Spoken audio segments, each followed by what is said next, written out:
بھائی دل میں ایمان کی مضبوطی کیسے لائے کچھ بتائیں۔ اللہ کے نبی فرماتے ہیں اپنے صحابہ سے کہ جددوا ایمانکم، اپنے ایمانوں کو تازہ کرتے رہا کرو۔ قیل یا رسول اللہ وکیف نجدد ایماننا، اے اللہ کے رسول ہم اپنے ایمانوں کو کیسے تازہ کرتے رہا کریں؟ کیونکہ یہ جو ایمان ہوتی ہے نا، یہ انسان کی ایک پاور ہوتی ہے اسپریچول، جس سے انسان بہت بڑے بڑے اعمال کرتا ہے، جس سے انسان آخرت کی تیاری کرتا ہے۔ تو ایمان بہت بڑی دولت ہے، تو اللہ کے نبی صحابہ کو بھی یہی کہا کرتے تھے کہ اپنے ایمانوں کو تازہ کرتے رہا کرو۔ تو صحابہ آگے سے یہ نہیں کہتے تھے کہ مشکل ہے اور دور ایسا ہے، زمانہ ایسا ہے، ہم کیسے کریں یا رسول اللہ، بلکہ وہ اس نیت سے پوچھتے تھے کہ تاکہ وہ پہلے سے ریڈی ہوتے تھے کہ یا رسول اللہ بتائیں تو صحیح کہ کیسے ایمانوں کو تازہ کرنا ہے، ہم ریڈی ہیں۔ بتانے سے پہلے وہ ریڈی تھے۔ ہم تو اس لیے پوچھتے ہیں کہ سوچتے ہیں کہ یار یہ میرے لیے پاسبل تو ہوگا نا، یا پاسبل نہیں ہے تو پھر چھوڑ دو، پھر نہیں اسکپ، پھر اسکپ۔ تو یہ والا سسٹم نہیں ہوتا تھا، وہ اپلائی کرنے کے لیے، حکموں کو ماننے کے لیے پہلے سے ریڈی ہوتے تھے۔ تو جیسے ہی نبی علیہ السلام ان کو کوئی آرڈر دیتا تھا تو وہ فوراً سے پک کر لیتے تھے۔ تو قال اکثر من قول لا الہ الا اللہ، ان سے یہ کہا جاتا تھا کہ اکثر لا الہ الا اللہ کو کہتے رہا کرو، اللہ کے تذکرے کیا کرو، اللہ کو سنا کرو، اللہ کو بولا کرو، اللہ رب العزت سے جو نسبتیں جڑی ہوئی ہیں جیسے کہ قرآن، جیسے کہ اللہ کی باتیں، اللہ کا ذکر اور اللہ کا دھیان، اللہ کی معرفت، اللہ کی نشانیاں، ان چیزوں سے منسلک رہا کرو۔ تو ایکچولی میں ہمارا جو نوجوان ہے نا، وہ گناہوں میں اتنا آگے نکل گیا کہ گناہوں میں تو بہت دن دگنی رات چگنی کامیابیاں کر رہے ہیں نا، گناہ کے ہر کام میں آگے نکل رہا ہے، اپنے مائنڈ سیٹ سے کتنے عجیب عجیب گناہ ایجاد کر لیے ہیں لوگوں نے۔ لیکن اس نے دوسری طرف دھیان نہیں دیا، تو قرآن کو نہیں دیا، اللہ کو نہیں دیا، اللہ کی معرفت کو نہیں دیا، اللہ کی نشانیوں پر اس نے کبھی غور نہیں کیا۔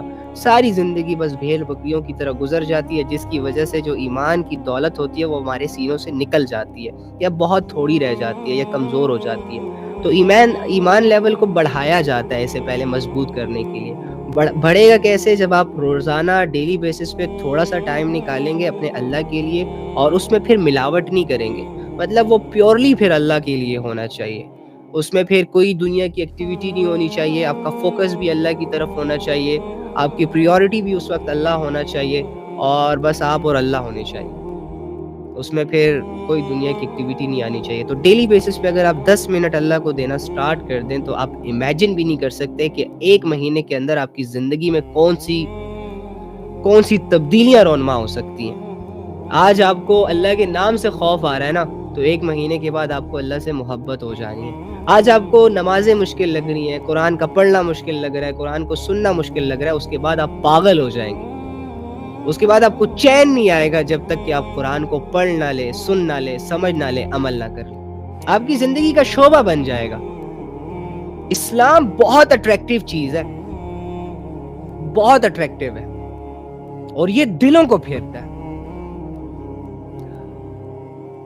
آپ امیجن کریں کہ جو مکہ کے کافر اور مشرک تھے، اسلام نے ان کو چینج کیا۔ جو لوگ کل تک اپنے مال سے، اپنی جان سے اتنی محبت کرتے تھے کہ ان کی جان اور ان کا مال ہی ان کی کل کائنات ہوتی تھی، پھر جب وہ اسلام ان کی زندگی میں ایڈ ہوا تو اسلام کو قبول کرنے کے بعد انہوں نے جان بھی اللہ پہ لوٹا دی اور مال بھی اللہ پہ لوٹا دی۔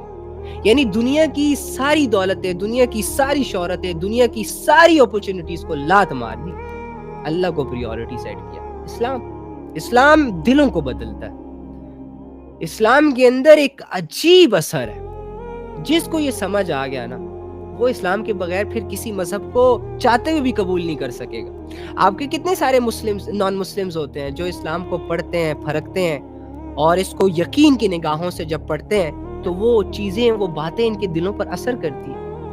میرا مسلمان پڑھ نہیں رہا اسلام کو، میرے مسلمان کے سامنے جب صبح آنکھ کھولتا ہے تو لبرلزم کے پر کھل جاتے ہیں، شام کو آنکھ بند کرتا ہے تو اپنی کسی گناہ کی ایکٹیویٹی میں اس کی رات ہوتی ہے اور وہ سو جاتا ہے۔ تو کیسے؟ یہ ٹائم نہیں نکال رہا نا، ٹائم نکالے گا بدل جائے گا، ٹائم نہیں نکال رہا۔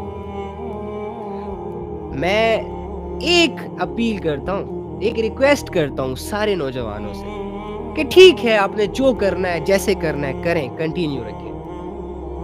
اگر آپ ان غفلتوں اور ان گناہوں کے بغیر نہیں رہ سکتے، آپ کو عادت پڑ چکی ہے، اوکے جاری رکھیں، لیکن دوسری طرف پورے دن میں 10 منٹ کم سے کم اللہ کے لیے نکالیں، جس میں آپ اور آپ کا رب ہو، دنیا کی کوئی ایکٹیویٹی نہ ہو۔ 10 منٹ یار، زیادہ نہیں ہے۔ اور ان 10 منٹس میں اپنے اللہ کو سوچیں، اپنے اللہ کی نعمتوں کے بارے میں سوچیں، قرآن کی آیتوں پر غور کر لیں، یا چلو ایک لمبا سجدہ کر لیں۔ 10 منٹ ایسے چٹکیوں میں گزر جاتے ہیں۔ یہ 10 منٹ آپ کی زندگی میں جو انقلاب برپا کر سکتا ہے، آپ کو نہیں پتا۔